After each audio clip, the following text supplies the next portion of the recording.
তার যখন যাকে মনে হয় তখন সে আওয়ামী লীগ হয়ে যায়, আর যখন যাকে ভালো লাগে তখন সে আওয়ামী লীগ থাকে না। সার্জিস আলম আওয়ামী লীগ ছিল না? আপনি তো সার্জিসের সাক্ষাৎকার নিয়েছেন। তো সার্জিস আওয়ামী লীগ করে নাই, তো এখন কি সার্জিসকে আমরা বলবো দোষর?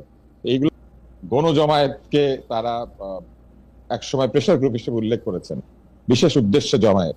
সে একই প্রেশার গ্রুপ এখন সচিবালয়ে ঢুকে পড়েছে, আসিফ নজরুলকে অবরুদ্ধ করেছে কিছুক্ষণের জন্য এবং পদত্যাগ দাবি করছে, ভুয়া ভুয়া বলে স্লোগান দিচ্ছে। এই যে অপমানের সংস্কৃতি, শিক্ষককে কানে ধরে বের করে দেওয়া, সচিবদেরকে গায়ের জোরে অপমান করা, বিভিন্ন জায়গাতে যারা সম্মানিত ব্যক্তি তাদের অসম্মানের মাধ্যমে নিজেদের ক্ষমতা জাহির করা, এই বিষয়গুলিকে তারা উৎসাহ দিয়েছেন। এবং উৎসাহ দিতে এমন হয়েছে যে এখন নিজেরাই ভুয়া ডাক শুনছেন, নিজেরাই নিজেদের অযৌক্তিক পদত্যাগের দাবি শুনছেন। আর পদত্যাগের সংস্কৃতি চালু করতে হবে, এই কথাটি যখন বলা হয়, পদত্যাগের সংস্কৃতি চালু করলে কিন্তু আসলে এই উপদেশটা না, পুরো সরকারেরই পদত্যাগ করা উচিত। কেননা এই সরকারের ভিন্ন ভিন্ন জায়গাতে ভিন্ন ভিন্ন এই ধরনের ঘটনা ঘটেছে। আমি আপনাকে একটা ছোট্ট উদাহরণ দিই। আজকে আজকে অন্তর্বর্তী সরকারের প্রধানের যে ফেসবুক সাইটটি আছে, যেটা আমরা ধরে নিই যে তাদের প্রেস উইং চালায়, তো সেই অপদার্থ প্রেস উইং থেকে একটি ঘোষণা দেওয়া হয়েছে যে কেউ যদি সাহায্য করতে চান তাহলে এই সাহায্য কি তহবিলে দান করতে পারে। এনসিপি কে পাহারা দেওয়ার সময় যখন 7 কোটি 8 কোটি টাকা খরচ হয়েছে বিভিন্ন জায়গাতে, তখন এই টাকা যেখান থেকে এসেছে, আজকে এই সাহায্যের টাকা সেখান থেকে আসতে পারে না কেন? এদেরকে সাহায্য করতে হবে জনগণকে, আর এনসিপি কে পাহারা দিতে হবে রাষ্ট্রের পয়সা দিয়ে। আর কবরের জায়গা দেওয়ার সিদ্ধান্ত না হলো, আপনি বলেন কবরের জায়গার দাম বাড়িয়েছে কিন্তু সরকারি, আগের সরকার তার মেয়রদের মাধ্যমে কবরের জায়গার দাম কোটি টাকাতে নিয়ে গেছে। এখন কি এটা স্থায়ী কবর হবে?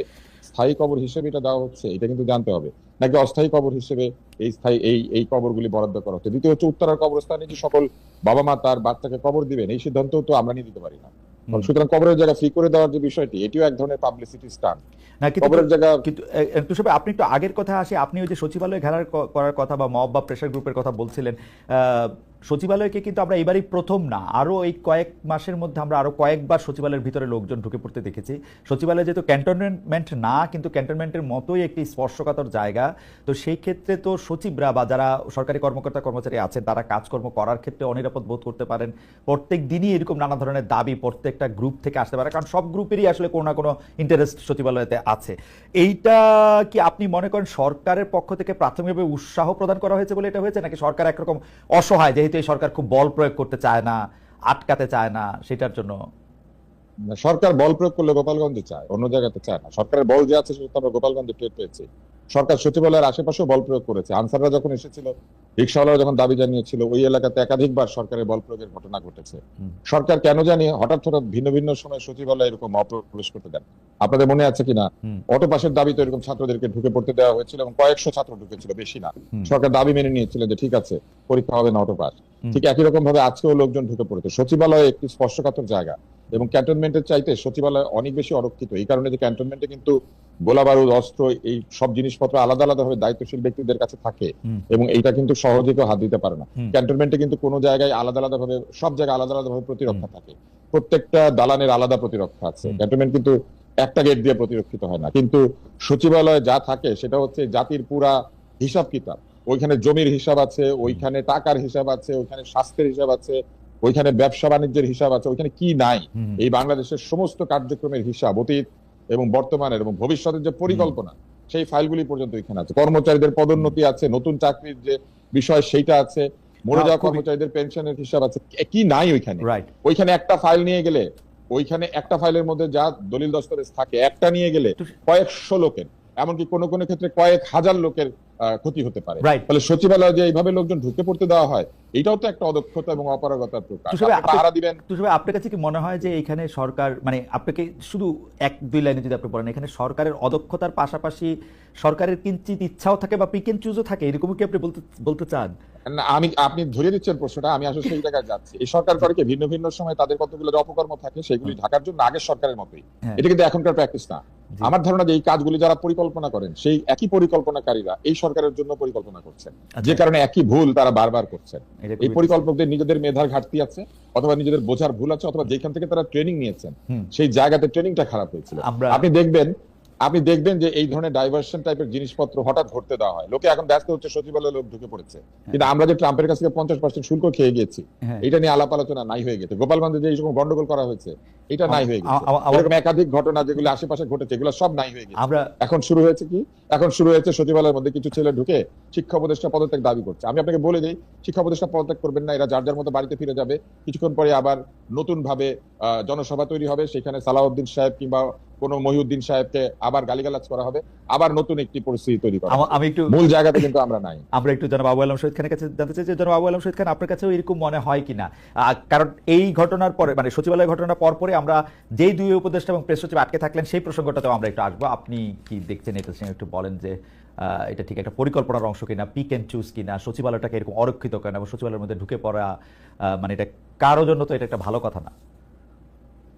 প্রথমত হচ্ছে যে পিক এন্ড চুজ, সেটা তো হচ্ছেই, সেটা তো তুষার একদম ক্লিয়ার করেছে। আপনি গোপালগঞ্জে আপনার বল প্রয়োগ করার সময় তো কোনো ঘাটতি ছিল না, অথবা আনসারদের ক্ষেত্রে, প্রাথমিক শিক্ষিকাদের ক্ষেত্রে, মাদ্রাসা শিক্ষক, জগন্নাথ কলেজের বিশ্ববিদ্যালয়ের যে যারা আসছিলেন আমাদের প্রধান উপদেষ্টা দপ্তরের কাছাকাছি, বাসভবন এবং দপ্তর দুটোই, তখন কিন্তু বল প্রয়োগে কোনো অসুবিধা হয়নি।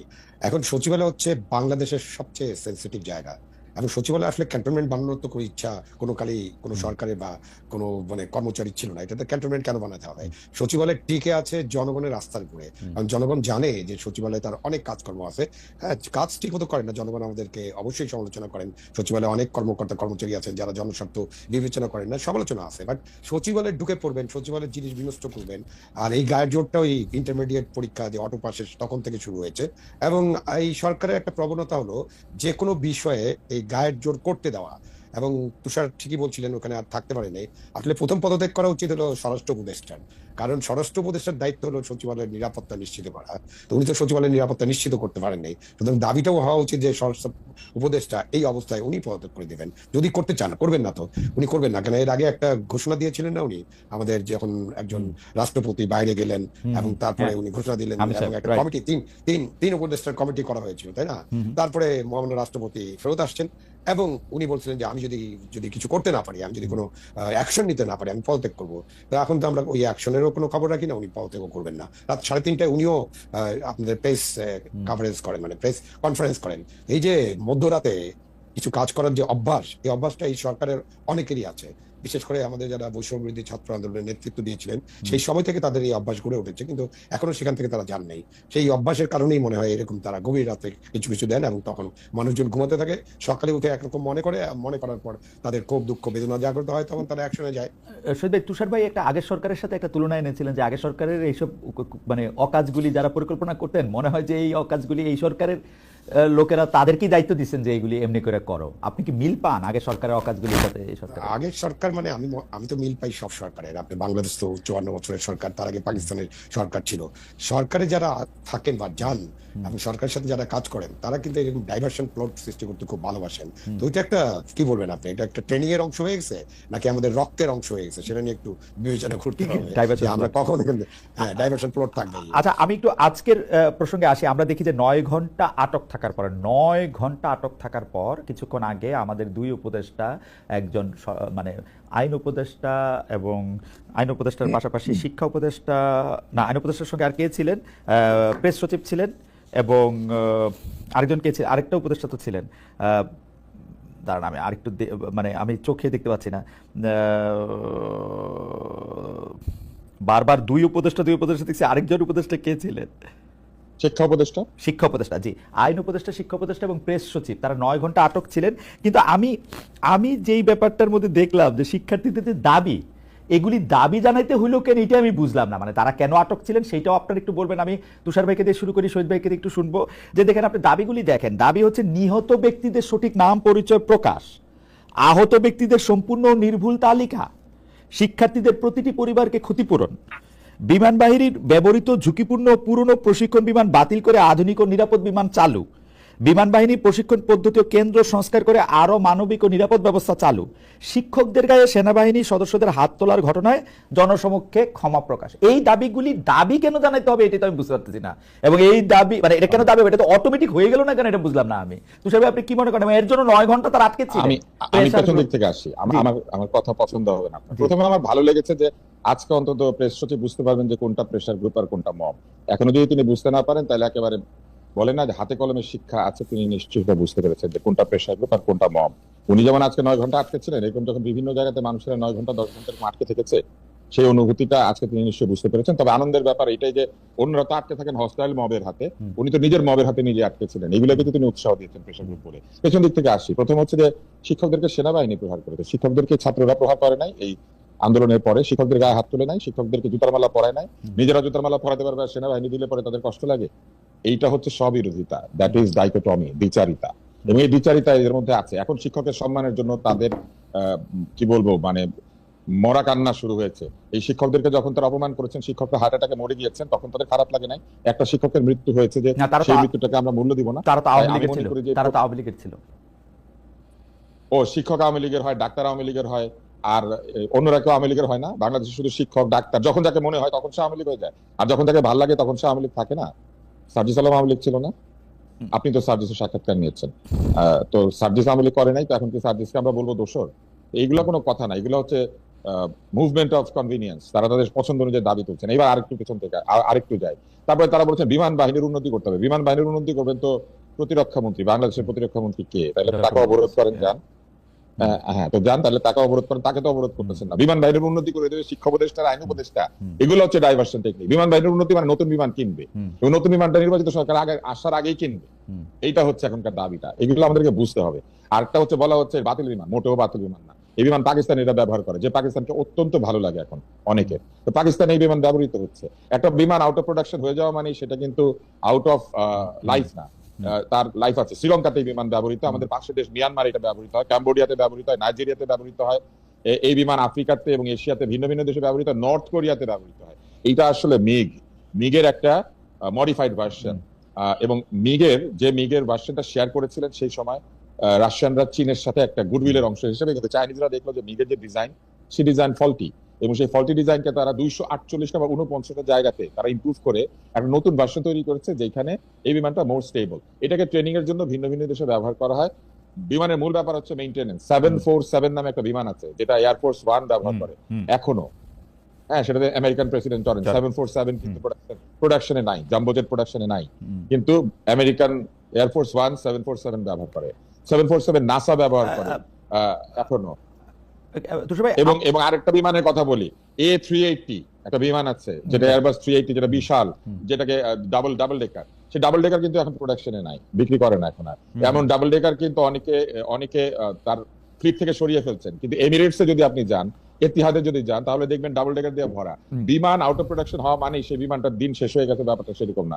বিমানের মেইনটেনেন্স খুবই জরুরি। ফলে মেইনটেনেন্স হচ্ছিল না, সেটা আমাদেরকে দেখতে হবে। এই বিমানটা ডিসকন্টিনিউ করা হচ্ছে এই জন্য না যেটা খারাপ, এটা ডিসকন্টিনিউ করা হয়েছে কারণ এটার একটা ইমপ্রুভড ভার্সন বাজারে এসেছে, এবং সেইটাকে তারা সেল করতে চায়। এটা বাজারে থাকলে নতুনটা সেল হবে না, কারণ মানুষ একই জিনিস যদি কম দামিটা দিয়ে করতে পারে তাহলে বেশি দামিটা কিনবে। আপনি অলমোস্ট মানে যে কাজটা বিমান বাহিনীর বা বাংলাদেশ সামরিক বাহিনী করার কথা, সেটা আপনি অলমোস্ট আমাদেরকে পরিষ্কার করেছে যে এই ব্যাখ্যাগুলো। না, আমি তো বিমান কিনি না ভাই, আমি তো বিমান কেনার কমিশন পাবো না। রাইট, যারা কিনে তারা তো কমিশন রাইট, পাবে। আপনি এটা ব্যাখ্যা করেছেন, কিন্তু আমার কথা হলো যে ওরা যে দাবিগুলি করতেছিলেন, সেই দাবিগুলি করা হইতেছে তো এই সব জায়গায় গ্যাপ থাকার পরিপ্রেক্ষিতে। আপনি প্রথম দাবিগুলি আপনি দেখেন যে নিহত ব্যক্তিদের সঠিক নাম পরিচয় প্রকাশ। আমাদের ঢাকা শহরে, আমাদের বাংলাদেশে অনেকে বিশ্বাস করতেছে যে লাশ গোপন করা হয়েছে। নিহত ব্যক্তিদের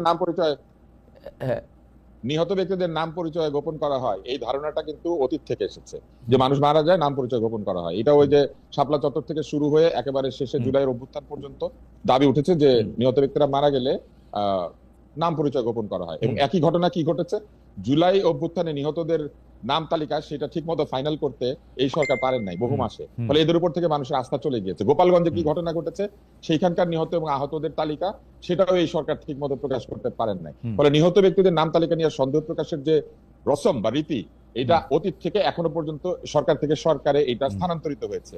একই তরিকাতে আছে। আগের সরকারকে নিয়ে মানুষের যে অভিযোগ ছিল, এই সরকারের নামে একই অভিযোগ, কারণ এরাও বিভিন্ন সময় নিহতদের নাম এবং আহতদের নাম তালিকা প্রকাশের ক্ষেত্রে এক ধরনের অদক্ষতার পরিচয় দিয়েছেন। আর এইখানে যেটি ঘটেছে সেটা হচ্ছে যে প্রত্যক্ষদর্শীরা বলেছেন যে মাইলস্টোন কলেজে যখন রিপোর্টাররা ঢুকে নানান রকম কথাবার্তা বলতে শুরু করেছিলেন বা নিহতদের নিয়ে কথা বলতে গিয়েছিলেন, তখন নাকি তাদেরকে প্রহার করা হয়েছে। এই প্রহারটা একটা ভুল সিদ্ধান্ত ছিল, এবং এই প্রহারের ফলে এই সন্দেহটা আরো জাগ্রত হয়েছে, এবং একই সাথে এই সন্দেহটা আরো জাগিয়ে দিয়েছে ফেসবুক, ইউটিউব এবং অন্যান্য জায়গাতে কিন্তু তারা সন্দেহ প্রকাশ কিন্তু- করেছেন যে স্কুলে অনেক বাচ্চা ছিল, তাহলে এত কম কেন মারা যাবে বা আহত হবে। কিন্তু তুষার ভাই, মানে স্কুলের বাচ্চাদের প্যারেন্টসরা বা তাদের বন্ধু বান্ধবরা তো একটা মিসিং তালিকা করার কথা।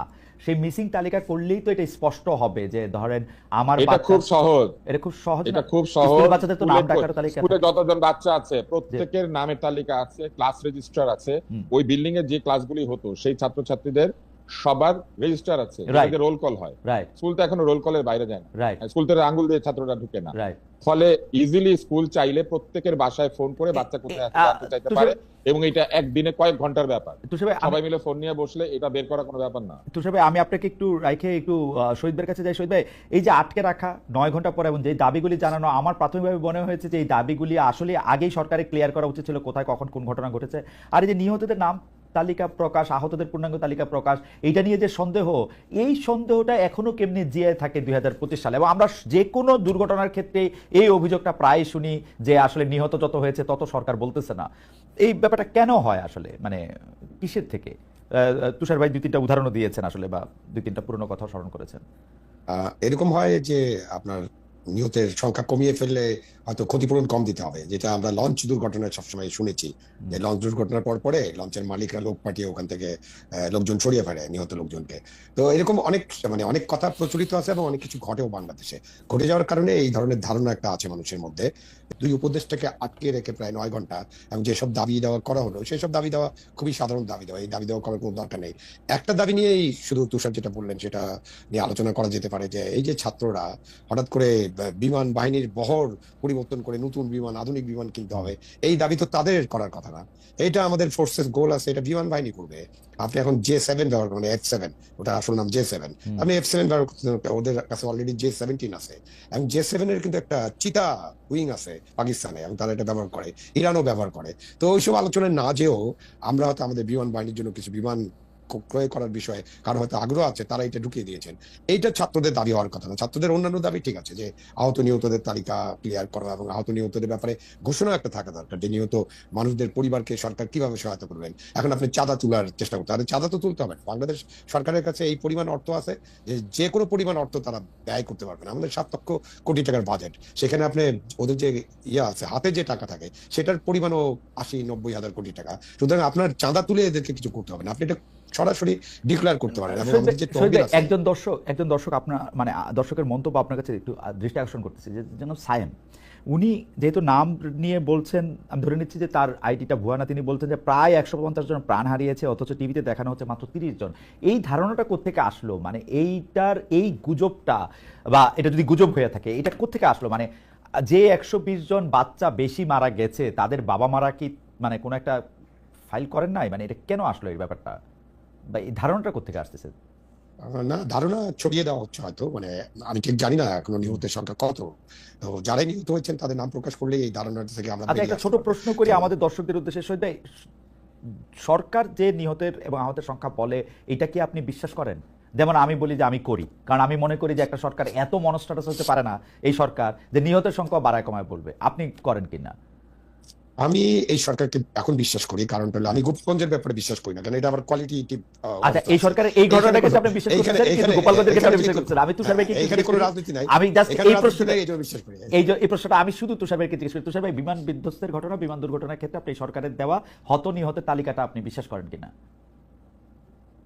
তুষার ভাই, না, আমি আসলে সরকারের দেওয়া কোনো তালিকা বিশ্বাস করি না।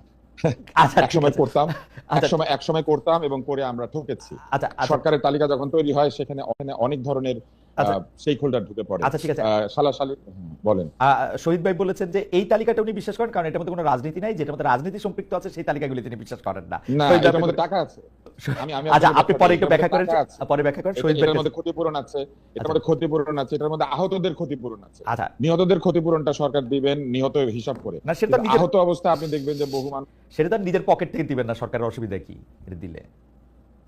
না, নিহত আমি আহত আপনাকে যাই পরে বলেন, বলতে তারা তো সবাই তো হাসপাতালে ভর্তি হয়েছেন, জি, শহীদ সুতরাং ভাই, আমাদের হ্যাঁ। কাছে কিন্তু রেকর্ড থাকবে। হুম। একটা জিনিস ছড়িয়ে গেছে যে কিছু লাশ, কিছু নিহত মানুষের লাশ আমরা কম্বাইন্ড মিলিটারি হসপিটালে নেওয়ার একটা কথা বলছেন, এবং আজকে ওদের পক্ষ থেকে বলা হয়েছে যে তারা 16 জনকে তাদের হেফাজতে নিয়ে গেছিলেন, মানে লাশগুলো পরে তারা এটা হসপিটালে পাঠিয়ে দিয়েছেন। তো এই নানান ভাবে এই যে অপারেশনটা চলে যখন, তখন নানান কর্তৃপক্ষ তো নানান ভাবে অপারেশন করে, এবং এই অপারেশনটা একটা বড় অপারেশন ছিল।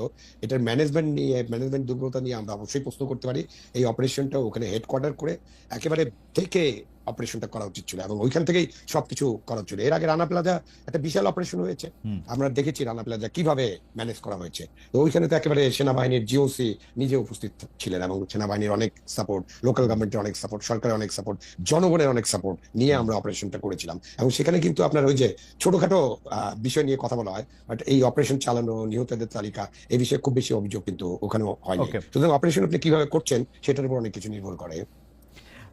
তুষার ভাই, এটা নিয়ে আপনি যদি আর কিছু বলেন যে কেন আপনি সরকারের কোনো তালিকায় বিশ্বাস করেন না, ওই সরকার যে আপনার তালিকার সোহরাওয়ার্দী তালিকার সাহেব সোহরাওয়ার্দী সাহেব রানা প্লাজার ওইখানে যুক্ত হয়েছিলেন, এবং সোহরাওয়ার্দী সাহেব একজন রেশমাকে আবিষ্কার করেছিলেন। জি রেশমা যখন আবিষ্কৃত হয়েছিল, এটা নিয়ে বিরাট সন্দেহ প্রকাশ করা হয়েছিল। আপনি যদি মেডিকেল পয়েন্ট অফ ভিউ থেকে বলেন, আমি পরিষ্কারভাবে বলতে চাই, রেশমাকে আবিষ্কারের ব্যাপারটা ভুয়া ছিল। এটা সম্ভব না যে একজন এইভাবে আটকে থাকার পরে তার স্কিন ক্লিন থাকবে, স্কিন ক্লিন থাকা সম্ভব না। তো যাই হোক, আরো অনেক কারণ আছে, আমি সেটা এখানে না বলি, কিন্তু এইসব কারণেই অনাস্থাগুলি তৈরি হয়েছে। যখন হঠাৎ করে মানে বেঁচে থাকার অসম্ভব জায়গা থেকে পানি না পেয়ে, কিচ্ছু না পেয়ে একজন বের হয়ে আসে রেশমা, এবং বের হয়ে এসে একেবারে মানে তরতাজা, তখন কিন্তু মানুষ প্রশ্ন করতে থাকে যে তাহলে যারা মরে গিয়েছিল তারা কারা, আর যারা জীবিত অবস্থায় বের হলো তারা কারা।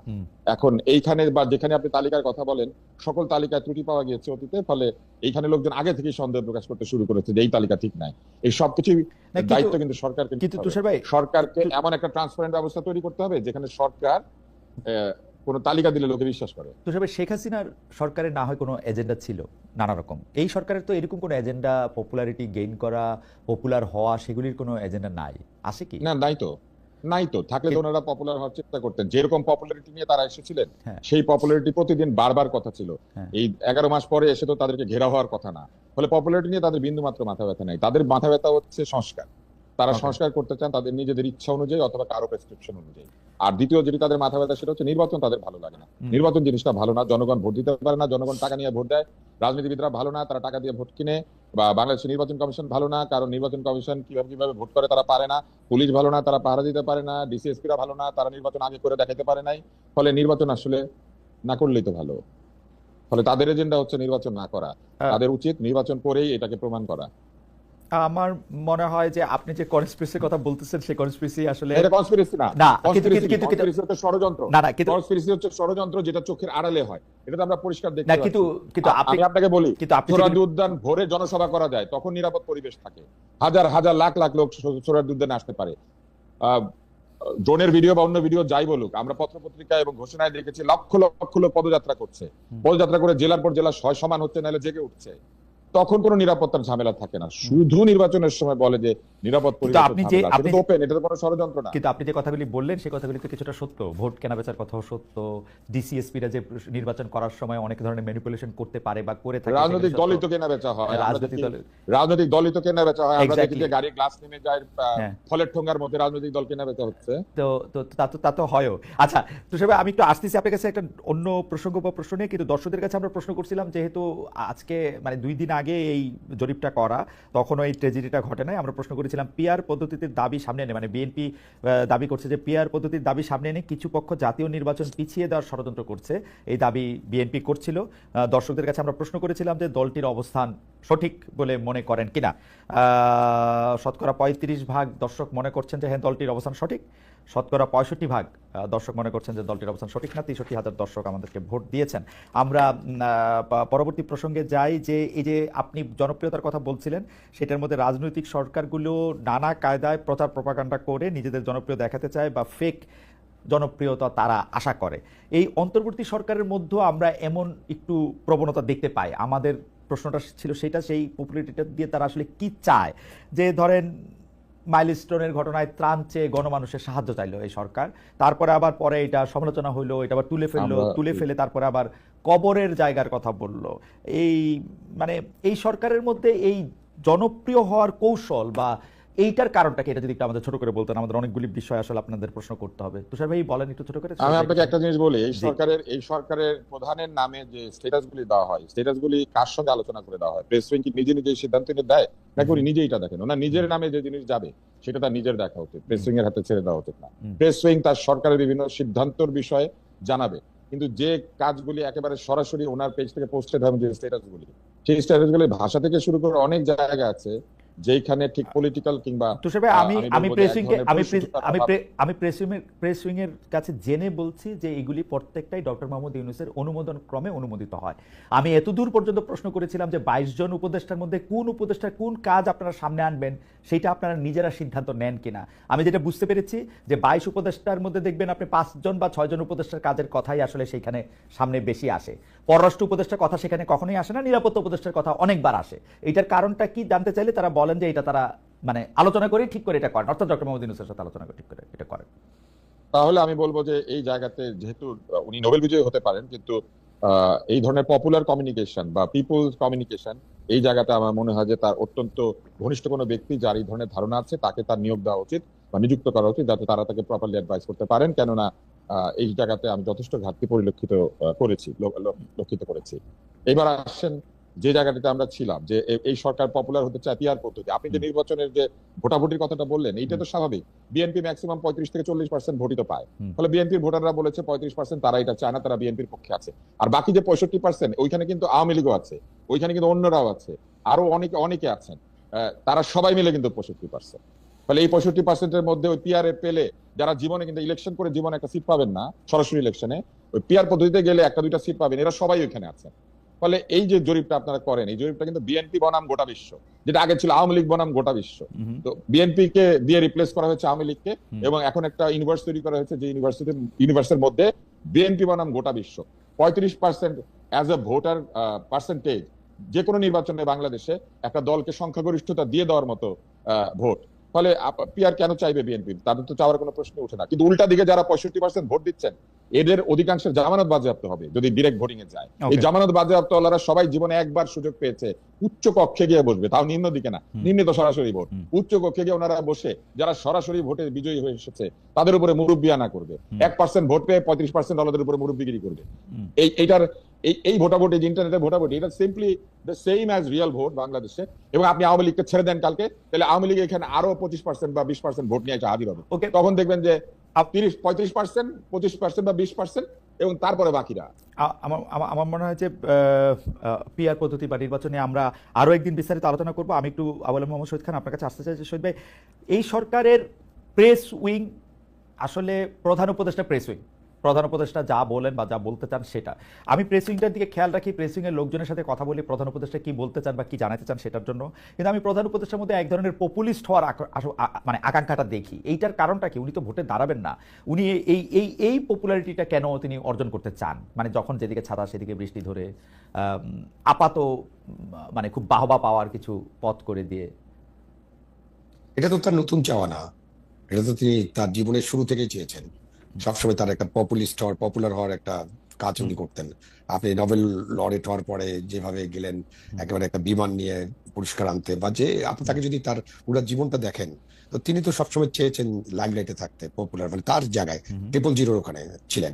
তো সুতরাং উনি পপুলার হতে চান, এটা তার মধ্যে আছে, এটা মানুষ স্বাভাবিকভাবে হতে চায়। বাট এখন উনি যে রাজনীতি এবং কূটনীতি এবং আমার যে নীতি, যেখানে আপনার আমাদের ভূ রাজনৈতিক যে পরিস্থিতি, আমাদের যে সিকিউরিটি নীতি, এই যে 3 জায়গায় উনার যেসব কাজ উনি আগে জীবনে করেছেন, সেই সব কাজে উনি অনেক সাকসেসফুল মানুষ, এভাবে কোনো সন্দেহ নেই। সেটা নিয়েও হয়তো অনেকে সমালোচনা করবে। বাট এখানে এসে তার যে 3টা জায়গা, সেই 3টা জায়গায় তিনি তো ভালোভাবে তার পদক্ষেপগুলো নিতে পারছেন না, ভালোভাবে কাজটা করতে পারছেন না, মানে কাজগুলো ভালোভাবে হচ্ছে না, এটা আমরা দেখছি। তো সুতরাং উনি উনার কাজের মধ্য দিয়ে পপুলার হতে চাইবেন, কিন্তু এইরকম আপনি ফেসবুক পোস্টিং দিয়ে কি পপুলার হওয়া যায় নাকি? পপুলার হওয়ার জন্য আরো অনেক কিছু আছে। অবশ্যই আমরা চাইবো যে আমাদের যে অন্তর্বর্তীকালীন সরকার বা যে কোনো সরকার, তারা তাদের জনভিত্তি থাক, জনগণ তাদেরকে পছন্দ করুক। জনগণের যদি পছন্দ না থাকে তাহলে তো ওই সরকারটা রান করবে না। সুতরাং অন্তর্বর্তীকালীন সরকারের প্রতি জনগণের সমর্থনটা থাকা দরকার, এবং জনগণের সমর্থন পাওয়ার জন্য তাদেরকে যে কাজগুলো করতে হবে অর্থনৈতিক ক্ষেত্রে, রাজনৈতিক ক্ষেত্রে, আইন শৃঙ্খলা বজায় রাখার ক্ষেত্রে, দ্রব্যমূল্যের ক্ষেত্রে, এরকম অনেকগুলো উদাহরণ দেওয়া যায় যে ডে টু ডে যে কাজ, সেই কাজগুলো ভালোভাবে করতে হবে, সেখানে তাদের পপুলার হওয়ার সম্ভাবনা বেশি। আপনি ফেসবুকে কি লিখলেন কি লিখলেন না, কবরের জায়গা দিলেন কি দিলেন না, আপনি কত টাকা তাদেরকে অনুদান দিবেন কি দিবেন না, এগুলো দিয়ে তো আসলে পপুলারিটি নির্ভর করে না। এবং আমাদের তো ইয়েস শহীদ ভাই, বলেন। না আপনি আপনি আপনি আপনি এটা পরিষ্কার করছেন, আমাদের দর্শকরা একটা বিষয় পরিষ্কার করতে চান যে আমাদের মন্ত্রণালয়ের চিফ এক্সিকিউটিভ অফিসার তো নিশ্চয়ই মন্ত্রী। ইয়েস, আহ, হ্যাঁ, সেই আমাদের যে বর্তমান আইন অনুযায়ী বর্তমানে চিফ এক্সিকিউটিভ অফিসার মন্ত্রী, মন্ত্রী বা উপদেষ্টা যিনি আচ্ছা আছেন। আচ্ছা, সেই হিসাবে শিক্ষা সচিবকে যে প্রত্যাহার করা হয়েছে একটা ডিসিশনের উপর ভিত্তি করে, এইটা কি ঠিক করা হয়েছে? মানে মানে মানে আমার শিক্ষা উপদেষ্টা এটা হলো সিআর আবরার আমার খুবই প্রিয় মানুষ, আমি তাকে পছন্দ করি, উনিও হয়তো আমার পছন্দ করেন, কিন্তু যদি এইখান থেকে কাউরে প্রত্যাহার করতে হয় তো মানে ডিসিশনটা কি শিক্ষা সচিব নিতে পারেন? বা মানে উনি যদি সিও হন, উনি কি তার চিফ অপারেশন অফিসারের উপর দায়িত্ব দিতে পারেন যে তার কারণে আমি এটা কথা শুনি নাই? তাহলে না, এরকম কথা বললে তো এটা মানে তাহলে গ্রহণযোগ্য হবে না। লেজটা আসলে নড়াইতেছে কে? Who is wagging the dog? এটা তো অনেক পুরানো একটা রাজনৈতিক কথা আছে না, জি, কুকুর লেজ নাড়ে না, লেজ কুকুরকে নাড়ায়, না সেটা মানে আমরা দেখতে চাচ্ছি। আর মানে প্রথমত হলো এই সিদ্ধান্ত অন্যায় সিদ্ধান্ত, আপনি এই শিক্ষা সচিবকে যে প্রত্যাহার করা হয়েছে এটা একটা অন্যায়। এটাও আপনি একটা ধামাচাপা দেওয়ার চেষ্টা করছেন, যে আপনি এটা করে আপনি হয়তো রোজটাকে থামানোর চেষ্টা করেছেন, কিন্তু রোজ থামানোর জন্য আপনি একজনকে অপমান করতে পারেন না। সুতরাং এই দায়িত্বটা সবাই মিলে নেওয়ার কথা ছিল, এবং এই দায়িত্বটা ঠিক মতো পালন করা হয়নি, এটা পরিষ্কার করা উচিত ছিল।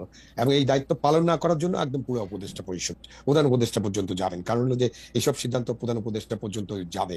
আমাদের দেশে তাই যায়। ইন্টারমিডিয়েট পরীক্ষা কালকে হবে না, কারণ এটা রাষ্ট্রীয় শোক দিবস, এত বড় একটা ট্রেজেডির ঘটনা ঘটছে।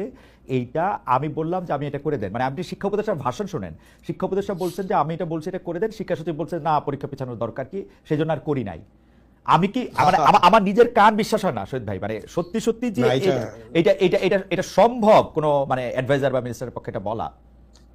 আমার মনে হয় না শিক্ষা সচিব বা যে কোনো সচিব এই ধরনের কথা বলবেন, কারণ তারাও তো এই দেশে বসবাস করেন, তাদের তো সেন্সিটিভিটিটা বোঝার সামর্থ্য আছে। এত বড় একটা দুর্ঘটনা, জাতীয় শোক দিবস, তখন যদি আমাদের আলোচনা হয় যে পরীক্ষা নেওয়া যাবে কিনা, আর আমরা শিক্ষা সচিব আর আর আর বলবেনই যে আর জনাব খান, আমরা সচিবদের চিনি না?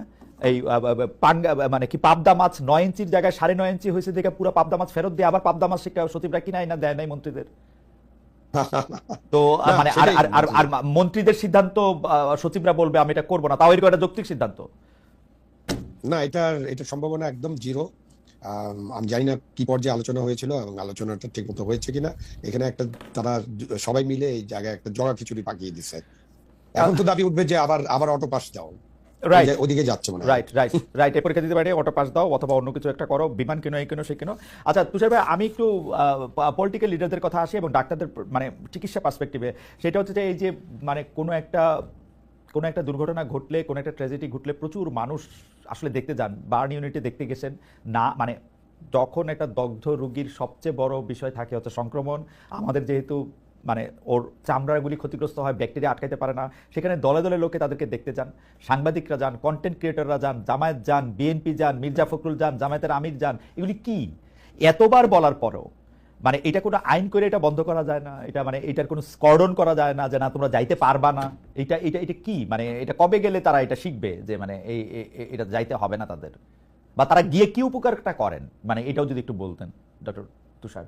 আমরা শহীদদের কাছে একটু শুনতে চাইবো যে আপনি বলার পরে যে তারা উপকারটা কি করেন, মানে আমরা তাদেরকে গিয়ে তারা এটা কি দেখান। এবং কন্টেন্ট ক্রিয়েটররা যে খুব একটা পোড়া বাচ্চা আমাদেরকে দেখাইতেছেন, এটা দেখায় ওরা কি বুঝাতে চান যে বাচ্চাটা পুড়ছে? মানে ওদের লেখায় আমরা আর বিশ্বাস করতেছি না। তো সবাই কি আমাদের শুনতে পাচ্ছেন? হ্যাঁ, শুনতে পাচ্ছি। জি উত্তর দিব? জি, তো সবাই একটু যদি মন্তব্য করতেন। জি হ্যাঁ, প্রথম বিষয় হচ্ছে যে সমস্ত হাসপাতালে ইনফেকশন কন্ট্রোলের প্রোটোকল আছে। কোনো হাসপাতালে এইভাবে কোনো লোক ঢুকতে পারার কথা না, ঢোকে না, এর আইন আছে। ইনফেকশন প্রিভেনশন হচ্ছে হাসপাতালের প্রথম কাজ, কিন্তু সেইটা আমাদের বাংলাদেশে কোনো হাসপাতালকে পালন করতে দেওয়া হয় না, কারণ হাসপাতালগুলি এইভাবে বাইরের ভিজিটর থেকে শুরু করে, দালাল থেকে শুরু করে, বিড়াল কুকুর থেকে শুরু করে সবার জন্য উন্মুক্ত আছে। কারণ হাসপাতালের প্রতিরক্ষা দেওয়ার কোনো সিস্টেম নাই।